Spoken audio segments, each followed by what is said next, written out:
آپ کی خدمت میں حاضر ہیں ایک نئی کہانی کے ساتھ، جس کا عنوان ہے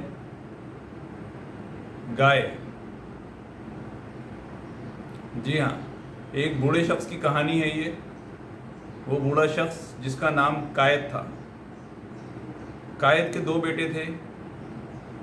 بڑے بیٹے کا نام اشرافیہ اور چھوٹے بیٹے کا نام عوام تھا۔ قائد بوڑھا ہو چلا تھا۔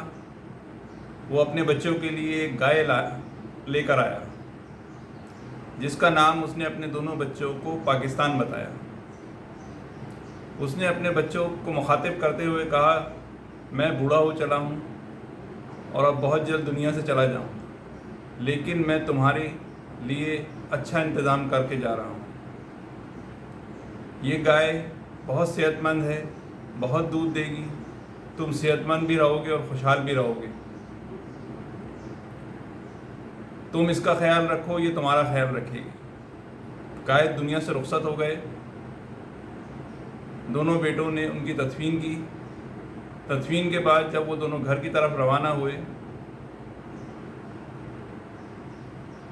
روانہ ہوئے تو بڑے بیٹے اشرافیہ نے چھوٹے بیٹے عوام کو مخاطب کر کے کہا کہ ہم گھر پہنچنے تک اپنی ذمہ داریاں بانٹ لیتے ہیں۔ ہمارے والد نے جو گائے ہمیں دی ہے اس کا خیال رکھنا ہے۔ عوام نے کہا، جیسے آپ حکم کریں بھائی۔ اشرافیہ نے کہا، تو چھوٹا ہے، تو گائے کا آگے کا حصہ سنبھال لے، وہ میں نے تجھے دیا۔ پیچھے سے وہ گندگی کرتی ہے، وہ میں سنبھال لوں گا۔ چھوٹا بھائی عوام سیدھا سادہ تھا، وہ کچھ نہ سمجھ سکا اور اس نے بات مان لی۔ چنانچہ اب دونوں بھائی گائے پاکستان کا خیال رکھنے لگے۔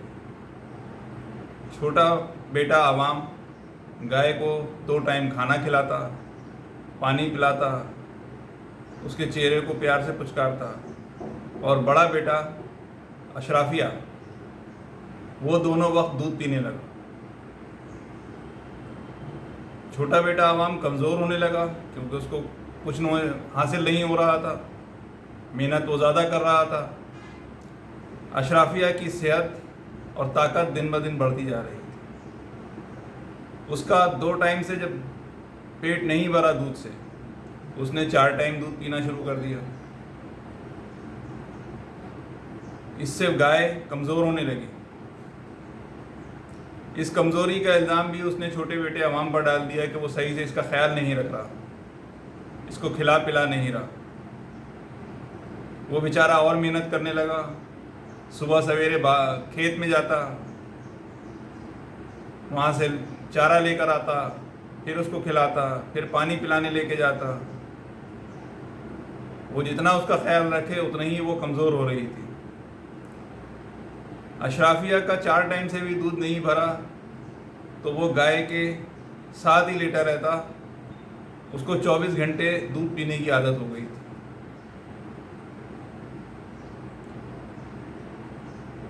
اور یوں گائے دن بدن مریل ہوتی جا رہی تھی، اور الزام بھی چھوٹے بیٹے عوام پر ہی آ رہا تھا، کیونکہ وہ سمجھ نہیں پا رہا تھا کہ اشرافیہ اب مافیا بن چکا ہے۔ وہ سب کچھ حاصل کر کے بھی الزام صرف عوام پر ڈالے گا۔ میری ساری کہانی کا مطلب آپ سمجھ گئے ہوں گے۔ آج بھی ہم صرف قصوروار عوام کو ٹھہراتے ہیں کہ اس پاکستان کو عوام نے کیا دیا، جبکہ وہ بیچارے تو بے قصور ہیں۔ باقی آپ خود سمجھدار ہیں، کہانی کو سمجھیے۔ شکریہ۔